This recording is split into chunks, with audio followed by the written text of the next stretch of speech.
Hello and welcome to Kitchen Foundation. I'm Nat Coombs, and in this programme, I'll be attempting to guide you through the always enchanting but occasionally tricky world of wine, paying special attention to how the right bottle can complement and illuminate a meal like nothing else.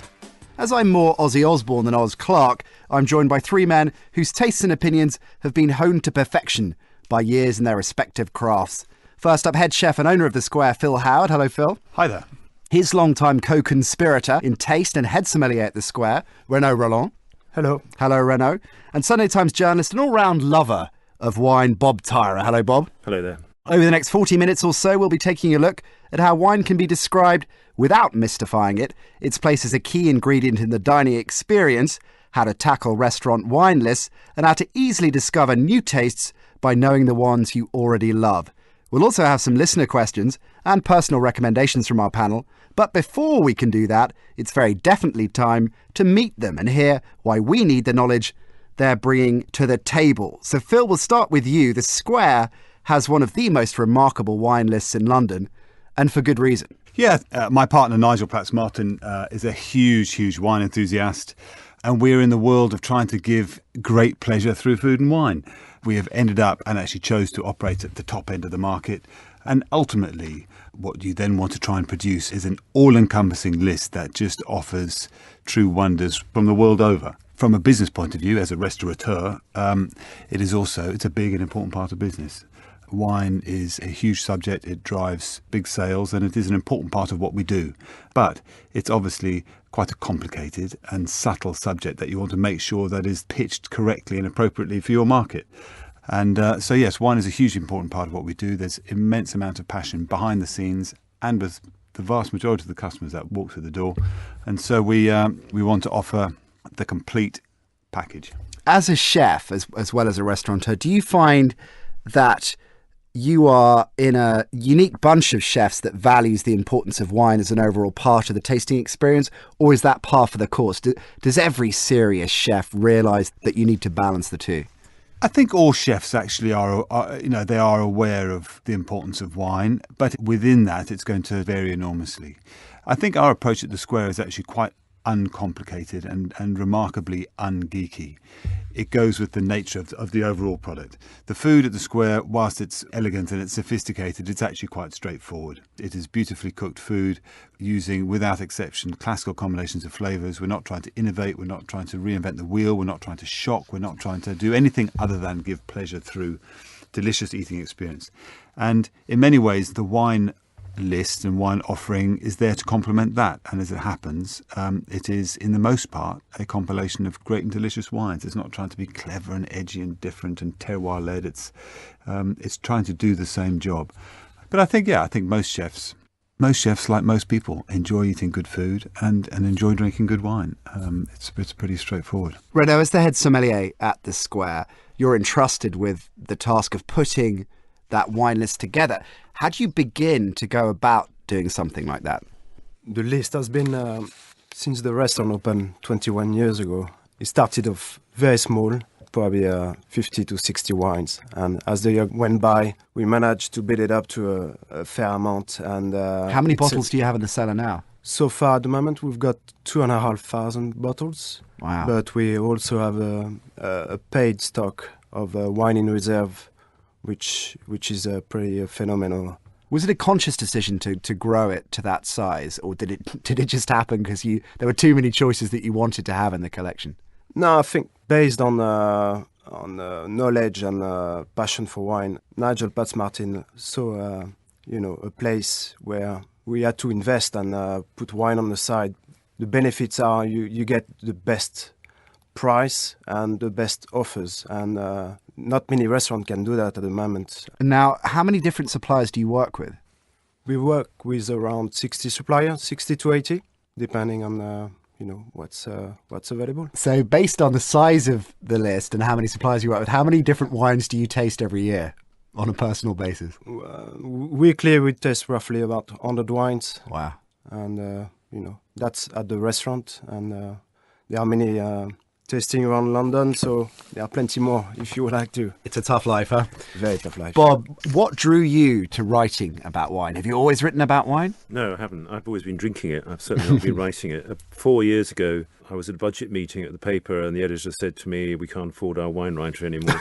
Who shall we use instead? Another tough gig.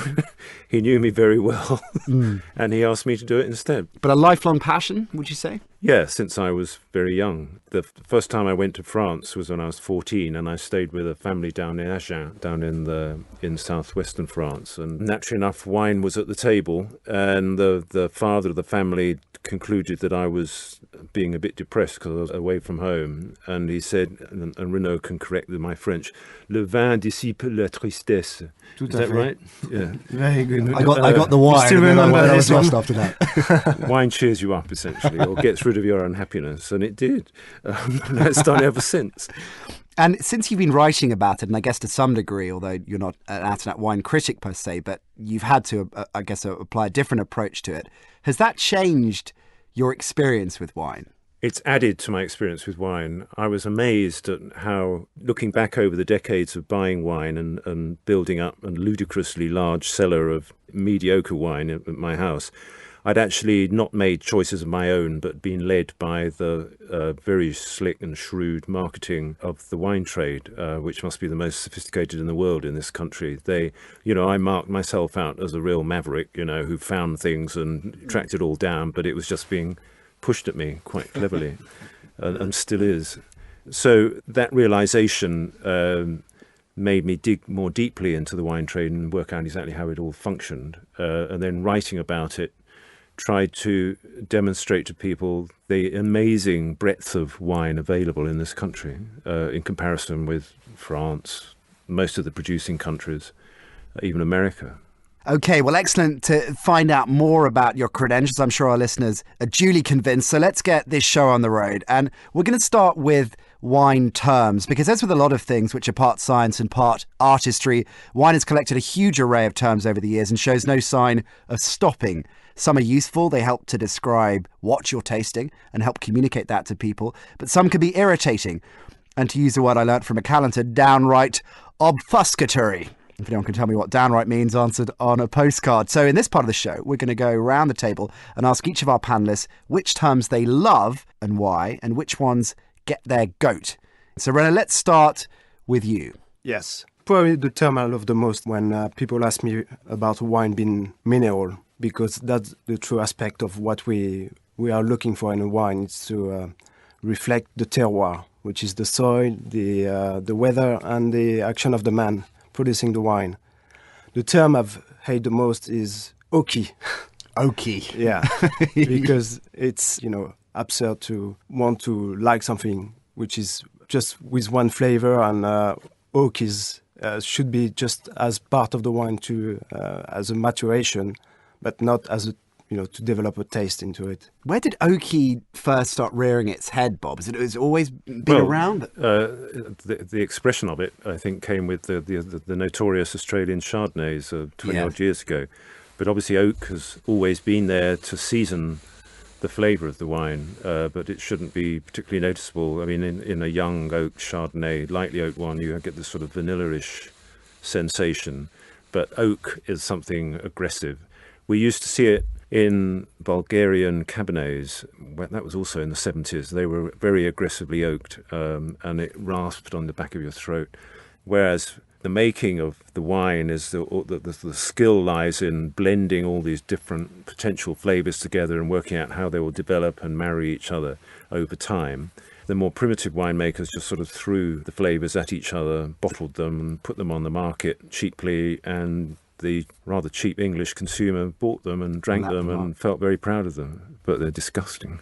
So the misappropriation of Oaky, that makes the cut. Do you have any words that the words I love most of all about wine is fresh, which means there's some good acidity in there and it's lifted, and quite a heavy wine can have freshness to it, and it implies the necessary proportion of acid in there to make it palatable and drinkable with the food, and the complementing of the wine with the food. A wine can be fantastically dull if it hasn't got some good acidity in there. And the other important word to me, which is always misunderstood, is sweet, which doesn't mean sweet as in sugary, but just having this sort of nice level of fruit in it. Because if you say fruity, it sounds even worse than sweet. Right. People think it's some ghastly Coca-Cola wine. Yeah. But freshness and sweetness imply to me a perfectly dry wine, but that's got real presence to it and is immediately palatable. And my most hated word is gobs, which always turns up in Robert Parker's reviews of heavy red wine, gobs of black fruit Gobs. or gobs of black raspberry or whatever. It doesn't sound particularly enticing. Phil, what about you? I actually thrive on simplicity. When I'm trying to work out how to get from A to B in a recipe or producing a dish, I enjoy trying to do something in as simple a way as possible. And I think what and lots of people find irritating about wine terminology is just the over-embellishment and the over-descriptive use of flavour-related terminology, which, of course, in the very disciplined and knowledgeable world of wine tasting, where it needs to be communicated, perhaps the subtleties, actually for your average Joe Bloggs, it is just incomprehensible. I mean, most people's wine knowledge is very basic, just as it might be about car mechanics, or even though people enjoy it, their knowledge is limited. And generally speaking, I don't hear people talking about wine in that way. Yet in trying to communicate, even on some basic lists, you'll get these ridiculous, long, Pretentious. Oh, yeah, which actually they just irritate because they don't help. One of the difficulties is people struggle with wine lists. They can be daunting, and all that kind of crap helps to cause problems. It is divisive rather than kind of welcoming and informative. Okay, we're going to dive into our mailbag for the first time this evening. We've been putting out questions via the Square's website, which is squarerestaurant.com, and social media channels, Facebook and Twitter, @square_rest, and Facebook is The Square Restaurant.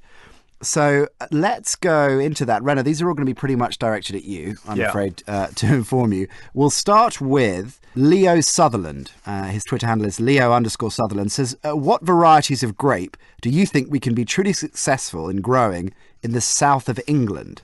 First of all, the grape varieties that are successful in South England are already here.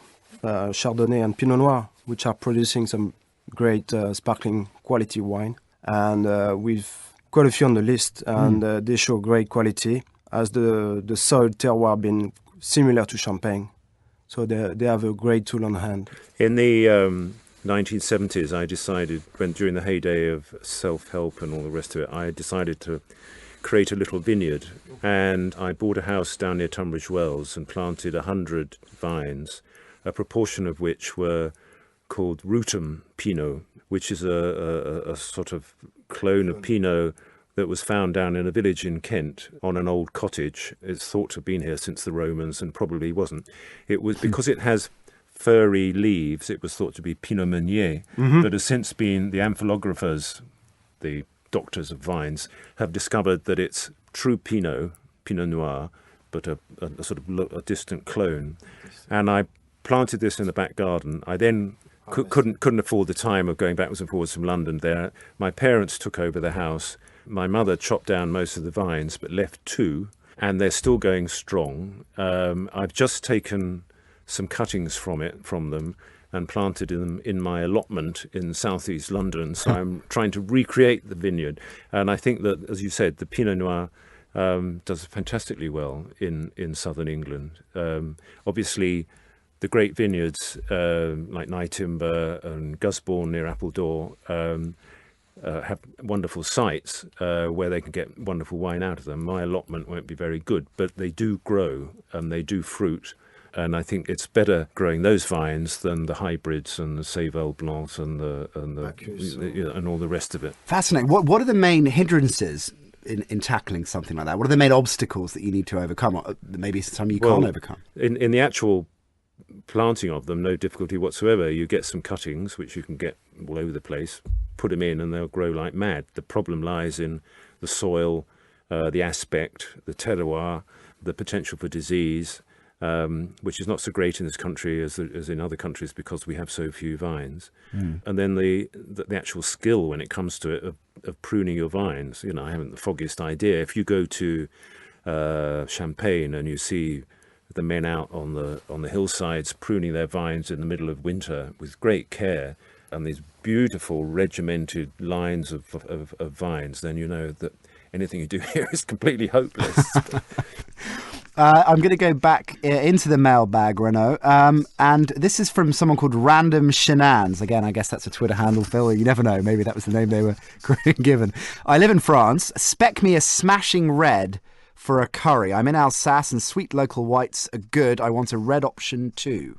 Okay, if the wine has to be red, which is a great challenge with curry, I would say, that's not the obvious choice I would go for. Either, if I'm going to stick with France, I would go for something from the southern part of France, southeast, like a Coteau de Languedoc, Grenache, Syrah Mourvèdre blend, something with lots of fruit and spice.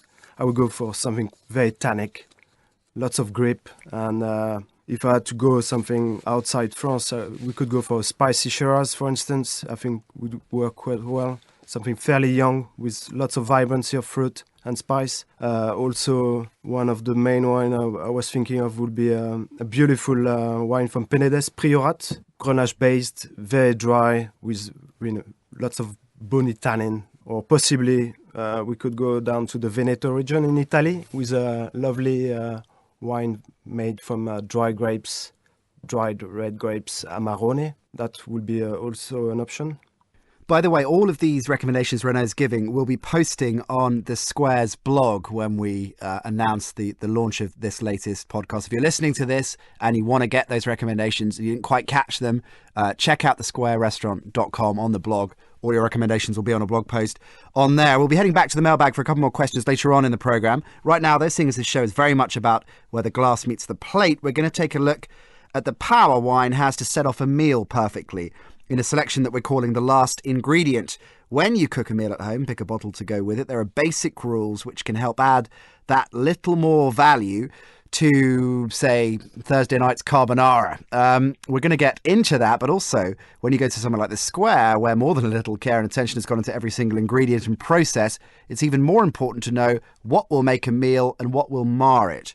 Starting at home, though, Bob, I'm going to go to you first. If I was to whip up, as I often do, say, a beef stew, how would I go about whittling down my choices of what to go with it? Well, first of all, do you like red wine? Well, that's a good... Yes, I do. But if I didn't, would that be a problem with something like No, this? but I'd need to direct you to something fairly robust and like your Oaky Chardonnay. Okay. But I think probably I'd push you towards something white from Provence or the Southern Rhone with... There's some quite robust whites down there with a fair bit of freshness and acidity and interesting flavours. But I'd probably try and dissuade you and say that red wine was much better. I'm dissuaded, so let's go. And then I'd want to know what you've enjoyed in the past. Are you a South Australian big Shiraz man? Because beef stew is not a sophisticated thing. No. If you're going to be having that, it's probably going to be a cold winter's night, and what you want is warming up. Okay, you don't want some sort of attenuated red. You want something fairly hearty. You may have been to an Argentine restaurant and fancy a Malbec. On the other hand, I don't know that that's quite strong enough to go with it. So I would say either we'd go to the Languedoc, to La Clappe or something like that for a Grenache, Syrah, perhaps a little bit of Mourvèdre blend, or just go for it and go to Australia and get something big and beefy from there. The same blend of grapes, not just straight Shiraz, but Grenache, Shiraz, Mataro or Mourvèdre as they call it in France from there. Because you want something completely unpretentious. You don't have to worry about, you can open a second bottle if you fancy another and just enjoy it, And Bob, a number of our listeners are going to have their interest piqued, hopefully by this show, and have maybe wanted to take the jump from a completely rudimentary level of understanding to the next level. So where would you point them in terms of starting to explore and building up a collection, bearing in mind they don't have the benefit of someone like Renaud sitting next to them? So if I'm sitting at home and listening to the show and I think, right, great, I want to expand my knowledge and my collection, where would somebody start? I think you do it completely eclectically. You buy something and decide if you like it or not. And if you did like it, you buy it again. I started with some wine in a cupboard in my 20s. So I remember some old Beaujolais, Moulin à Vent, which is a Beaujolais you keep for a while rather than drinking it straight away. And I had several bottles. I bought some 1961 Claret, which was an amazing year, but it was being sold off in the 70s. There wasn't a particularly wonderful vineyard, but I've still got a bottle. But it was good. And by finding what you like and identifying what you like in the wines, you carry on. I don't think you have to sort of rack your brains and think, I will go and get that Chassagne Montrachet because, I'll save up the money. But you buy a simple book. I lived off Hugh Johnson's wine book, to understand what I was doing, so that you sort of know what it is that you're starting to like. And if you go to a restaurant and you know more or less what you want to eat, then you talk to the sommelier, who most of the time will be exceptionally helpful and will have the sensitivity to know what your budget is likely to be and point at something that would be interesting with what you're eating. And that's the only way to learn, is obviously by doing it, but not worrying too much.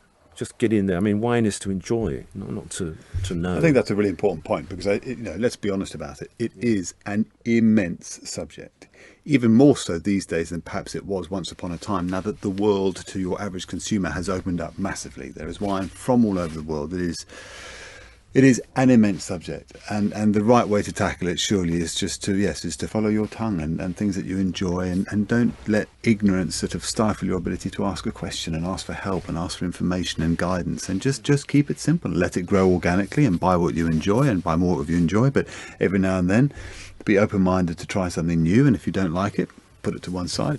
It's no different from a taste in music. I mean, people listen to music, they like it or they don't, and if they hear something they like, then they go and find more by the same band or performer, and then move on from that one to something similar, or they hear something else. Fine, you're hearing music much more than you're tasting wine necessarily, but it's entirely a personal matter. It's not some set of norms that you have to adhere to. It's what your taste buds do to you, nothing else. Do any of actually out of interest, the online sites where you can buy wine have a similar algorithm that iTunes does, for example? When you buy an album or a track from a certain artist, it works out and says you might like these artists as well? Yes, they do. Yeah. And I try to ignore it. Right. Okay. Phil, Renaud, tell us about the process and the coming together in terms of your work with pairing the dishes you have at the Square and the wine list, and I guess going as far as the tasting menu as well, which is an incredibly elaborate process from an outsider's point of view. So Phil, how does that work? You come up with something and you work with Renaud how exactly? One of the facts about the food at the Square is that it is not trying to confront in any way, shape or form. It happens to be, it's not designed that way, it just happens to be the kind of food that I enjoy. I enjoy cooking food that has harmonious flavours that are seamless and work beautifully together, and they complement each other and they give pleasure and they are happy and they're lovely. They're not trying to be edgy or different or challenging, not trying to work out what's that in the background. It should all be just pleasing on the palate. And I think it makes life much easier in terms of wine pairings than some of the much more avant-garde cooking that goes on these days, where pairings with wine become tricky because you quite often these days in some of the more modern cooking, you have, certainly from my perspective, you have a collection of ingredients together where they are not seamless flavours. They are there, they are poles apart, they are in some cerebral way supposed to be there, but I might not understand them, but they are perhaps aggressive or they are challenging, they're contrasting, and once you have that kind of setup on a plate, you then do have problems. But effectively, I work completely independently to Renaud. I produce menus and tasting menus. I do ensure on every menu that we have a variety of for two reasons. In the most part, I want to produce menus that have a variety of dishes because I like to offer a variety of styles of dish. But it is also important, particularly in something like the tasting menu, where you want to have a progressive menu in food terms. You also want to be able to offer a progressive menu for wine pairings, so that you can start off with, an aperitif and a champagne, and then it progresses through to a good heavy, full-bodied red. And it is also important to acknowledge, as the restaurateur speaking here, as the business side of it, that if you don't have big butch beef dishes on the menu, you ain't going to sell your big heavyweight red wines, and that is part of business. And so it is important to make sure that the tasting menu concludes with a dish that is going to go a treat with those kind of wines. They don't have to be expensive, but you want to give people the opportunity, should they want to indulge in a real stonking wine. It then becomes Renaud's job to look at the menu and do some great pairings with it. So Renaud, talk us through that process as the sommelier, and Phil has created a new dish that's going to go on the menu. What is your approach to that new dish? Because you need to be able to recommend any diners that come in and have ordered that and they ask what would be good with this. So you have to know good combinations. So how do you approach that? When a new dish comes on the menu, there's a big brainstorm coming up. You try to analyze what kind of flavor could go well with the dish. You try to analyze what kind of texture the dish is going to have with the impact of the wine. Also, we want the wine to really to clean the palate, to enhance the flavor of the food without, being against the wine. Right. But the texture of the dishes is a massive part of choosing the wine, like bringing a pinch of salt into the dish, but without taking away the flavors. We also try to bring out wine that people won't be necessarily familiar with.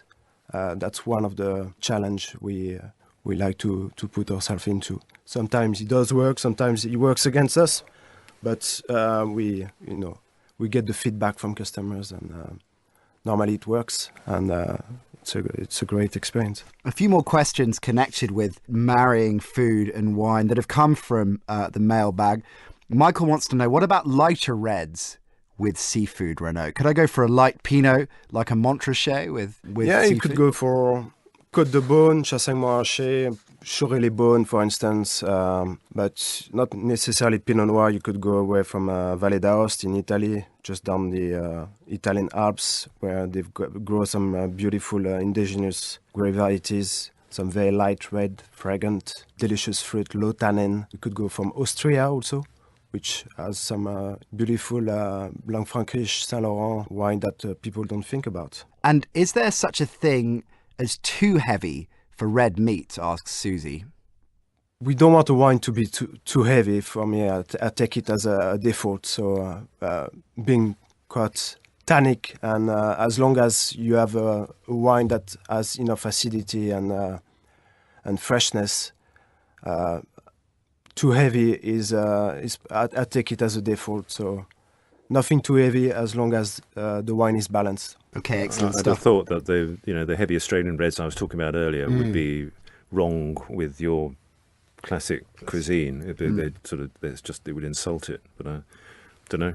But maybe with your. But if I was going to have a good beefy end of the menu dish, then I'd want something from Bordeaux. Bordeaux or Châteauneuf-du-Pape, something. Something absolutely classical with classical food. Yeah. I think generally speaking, that is a fair overall comment at the Square. The nature of the food, it calls upon those kind of pairings. Yes, as much as Renaud wants to try and find, it doesn't want everything just to be straightforward and classical. There wants to be some interest in the pairings. On the other hand, it is also actually, that's kind of how life works, where these things, there's just a natural affinity between some of the more logical and also geographical pairing. No, absolutely. For instance, you were talking about classic dishes on the menu. We used to have the beef rather than to go for Médoc or Bordeaux Cru Classé or something like that. We decided to take what the wine from Bordeaux is in terms of texture, tannin, and go to a different country and find something similar, but probably a bit more interesting to discover. So we went for Sardinian red wine, which had robust tannin, beautiful fruit and spice, but work in the same way as a claret, more or less. And when you make a choice like that, to move away from the conventional, to come up with something a little bit unorthodox, do you find that there is a customer base that is a bit resistant to that they know what they like and they're a bit confused by choices like that, or do they follow you wholeheartedly when you make the suggestion? No, we expect the customer to be, not reluctant, but surprised. And it is our job, and we are quite enthusiastic to show different things. And once they taste it, we go back for feedback and ask how did it go, and more or less we've got most of the time a positive answer, and that's our satisfaction done. Well, let's talk about the wine list then, because as we've established at the Square, it is particularly expansive, and from an individual perspective, it's quite intimidating. And I guess most people feel that, in the sense of you don't really necessarily know where to start. That's obviously why you have somebody like Renaud on hand and his team. But looking at specifics for a moment, when I sit down in a restaurant like the Square and I call over Renaud and ask for his advice, what should I be asking him, Phil? Where do I even begin? I mean, if I've decided this is what I'm ordering, is it as simple as that, saying I'm going for X, Y, and Z, give me something, or should I indicate what I like? Where do I begin? The absolute starting point must be the confidence to interact. I think most of us, for half the human race, all us men, we don't ask directions. Our pride is crippling. And I think a huge amount of the issues that we have with wine is the fear of the ignorance. There is a huge hurdle. And actually, we just need to get over that and just ask for guidance. Yes, and ultimately, it's going to be based on what you either have chosen or what you think you want to eat. And that's the first key thing you have to communicate. And the second is also to have the confidence to state your budget, or, roughly speaking, what you're happy to spend. Because some lists, like the one at the Square, there is an immense spectrum of pricing, and there is nothing more frustrating, actually nothing worse, and no greater sin than a wine department or sommelier to outprice somebody and or somebody end up drinking something that they're just not comfortable with it. And so the budget is a big part of it. So ultimately, rather than just put the thing down and go for a glass of house red or some Sauvignon Blanc or whatever it might be, have the confidence to say, listen, this is what I'm eating, this is what my wife's eating, this is what my husband's eating, this is my budget. Take me on a journey, because actually most people at that point, it then becomes interesting, and that's the opportunity to learn a bit. Is there such a thing as a bottle for a whole meal, Renaud? We can always accommodate anything. We're very happy. As Phil was saying, we are encouraging people to discuss their wine choice, whether they know about wine or not is hugely important. As a member of staff, sommelier, or can be anything else, we love interacting with customers. It's number one pleasure thing to do in a restaurant is to talk with staff and find out what they like. If they don't know about wine, what kind of wine they enjoy, whether it's something simple or something they came across before they like. We find some similarities. Therefore, we can make a progress and make different suggestions as to which wine to choose. And Bob, somebody like you who writes about it, loves wine, do you find yourself getting quite adventurous when you go into a restaurant like the Square, whatever the restaurant is, with a terrific wine list? Do you find yourself being courageous in terms of what you choose to order, or have you now found the wines that you know that you like and you stick to those? I'm always adventurous, but I would be adventurous in conversation with the sommelier. In my position, my lowly position, the danger is coming across as sort of half knowledgeable. Right. So the dangerous thing. Yeah. So I have to, without sort of being over humble or anything, I mean, I have to sort of, what do you suggest with this food, and understand what they're saying, and say, I thought of such and such, what do you think of that? And then listen and have a very enjoyable conversation, and drive my wife, who's probably sitting next to me, completely bonkers, in this boring conversation because she barely drinks. And all she wants is a glass of champagne. Right. And is nudging me not to drink too much. But I go there with huge curiosity, both for the food and for the wine. And it's the same in buying wine. It's always something new. It is extraordinary just how much pleasure people get from food and wine, and we're not all the same, but it does never cease to amaze me just how much pleasure is derived from those two things, and that alone is a reason where people just need to have the courage to communicate, to broach the subject. And it doesn't have to be, you don't have to make a meal of it, but it's just worth it, because if you get it right, because we are all different in what we like to drink and eat, and when it's right and you get a wine, even if it's a modest bottle, with the right food for the right palate, that's a great thing, and it makes for a lot of pleasure. And it's just worth the risk, to step outside of your familiarity and try and engage and take one step forward to learn a little bit more. I mean, it would be the height of arrogance just to go into a restaurant such as the Square, order your food and say, I'll have that wine, because here's a man, Renaud, who's tested that food against all sorts of wines, knows exactly what would go with it at different prices and for different palates. It would be bonkers not to listen to that. And it's entirely part of what you're experiencing and buying by going to the restaurant. It's what you're there for, not to show off, not to spend a fortune, but to have an experience of sensual pleasure. There was a world-renowned, highly acclaimed chef who launched a restaurant concept. It was pairing completely different to the style of restaurant which he made his reputation, where he listed a veal chop and a this and a that and a lamb cutlet and a steak and a piece of fish, whatever it might be, then a list of vegetables, then a list of sauces, and you just kind of mix and match how you want. And I always thought that was so baffling, particularly for someone of his ability, because what you hope that you're paying for in a great restaurant is actually the chef's palate, and like you say, or the knowledge of the food and the sommelier, or whatever it is. I could make a gravy, for want of a better term, that I could slick over the top of any piece of protein. That would probably be all right. You know, a kind of neutral, backgroundy sort of thing that would lubricate and season and do a job. But actually, there are specific sauces, specific things that really lift and bring vitality in, where the whole is so much more than the sum of the parts. And wine can be, certainly be that at any level, the modest bottle and the tip-top stuff at the top. Renaud, when you're sending over different glasses of wine to a table as courses are coming, do you react to the feedback that each individual glass is getting, or do you know, based on what they've ordered, what you're going to send and pretty much stick to that? A bit of both. First of all, if they are open-minded, which is normally the situation where they want my help, then I'll go for something which I'm 100% will work with the food. I'll go for it and, just ask if everything went well. But I pretty much know exactly what I'm going to serve. And in terms of your team, I guess you must have to debrief fairly regularly in terms of the feedback they're getting, because you thrive off that, don't you? The feedback the customers are giving you in relation to specific choices. Yeah. No, absolutely. Within the team, we always, discuss, and if something went, didn't go that well with that dish or whatever, we take notice, and maybe we should reconsider serving that wine with that particular dish, and it's not always a win-win situation. Okay, moving on. More questions from the Mailbag, which of course have come in via the Square Restaurant's Twitter handle at Square Rest and Square Restaurant on Facebook. Kian wants to know, what are the pros and cons of double decanting? If we're talking about white, double decanting can have a huge effect, as bringing lots of oxygen into a wine, taking out from a reduced environment to an oxygen aerated environment due to open the large amount of flavor.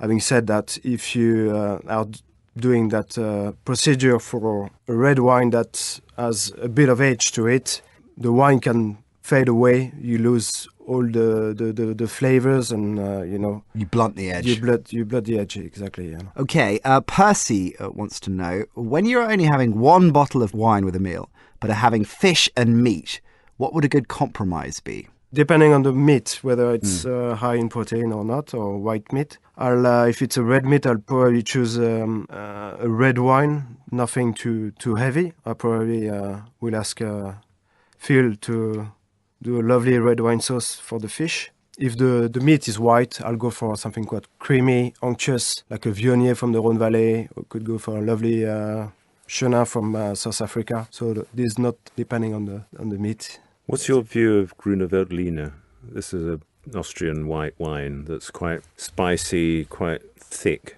and peppery.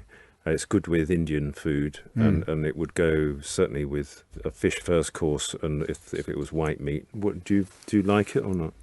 Yeah, Grüne can come in different form, whether you get a fresh, vibrant white pepper, note kind of Grüne, or you could go for another one, which is a Smaragd, which is the really rich, unctuous touch of sweetness to it. In that case, yeah, you could go for meat and fish. Yeah, it's always been, if the sommelier were not particularly helpful, it's a sort of fallback choice for me. But it can, when it gets really rich, it can go over the top. But if you get the right one that's got enough freshness, but at the same time body to it, then it seems to me something to choose that won't get you into trouble. Final question from the Mailbag from Beeb Jacks. Can Renaud remind me of the pairings for soufflés? The souffle currently at the square, we have a beautiful wine which works fantastically. We do have a sweet wine from the southwest of France. It's Jurançon, made from a local grape variety called Petit Manseng, which is like a late harvest or slightly shriveled grapes which are pressed. The result is brings you a wonderful wine which is not too rich, not too sweet, has a lovely acidity to it, but expose lots of exotic flavor to it. It's quite incredible.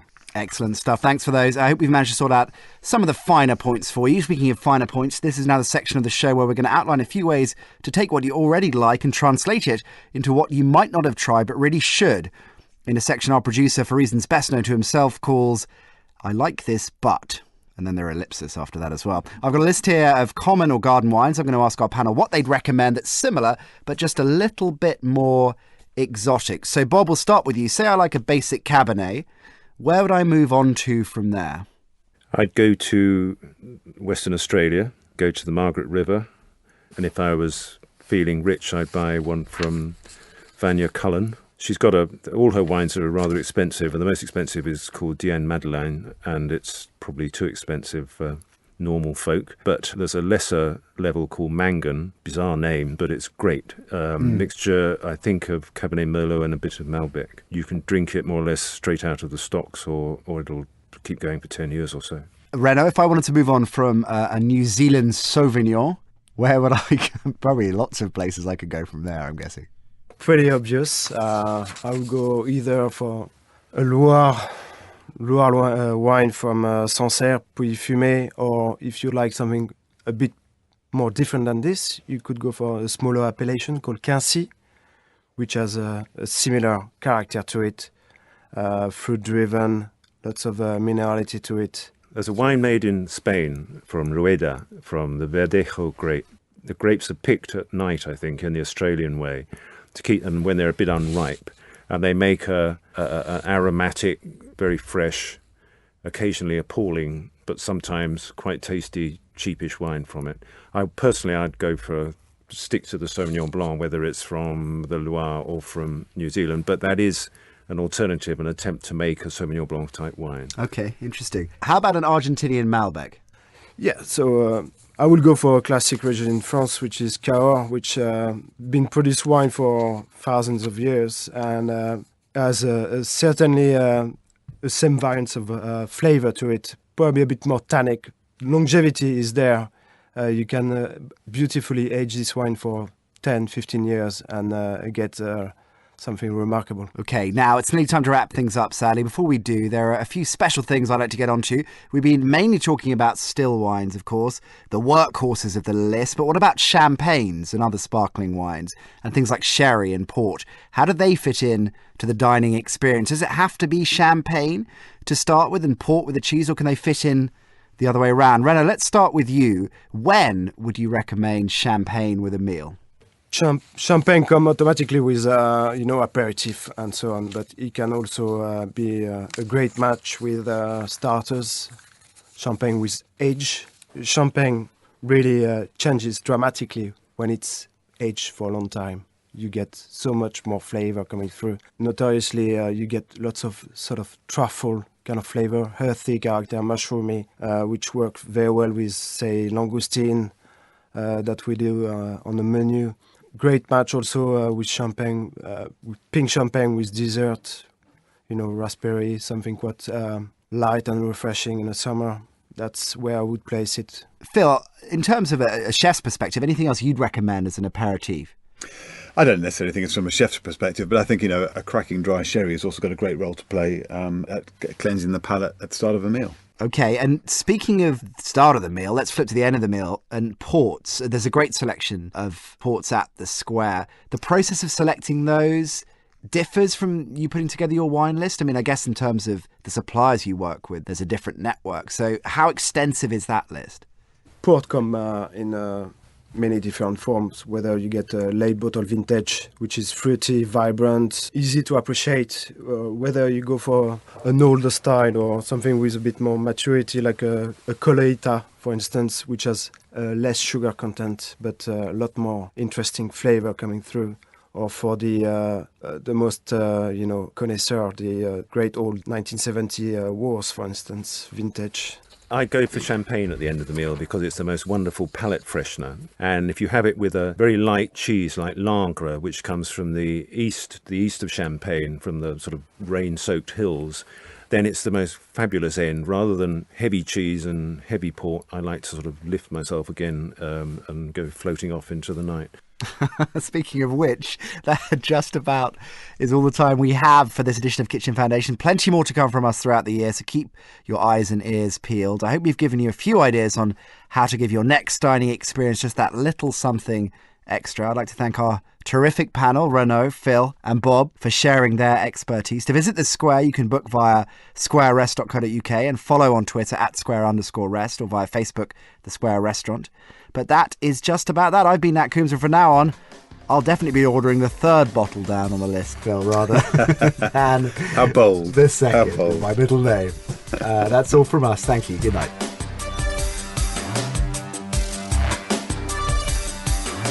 The music for Kitchen Foundation was written and produced by Sergeant Abs. Kitchen Foundation is a Mimo Interactive production.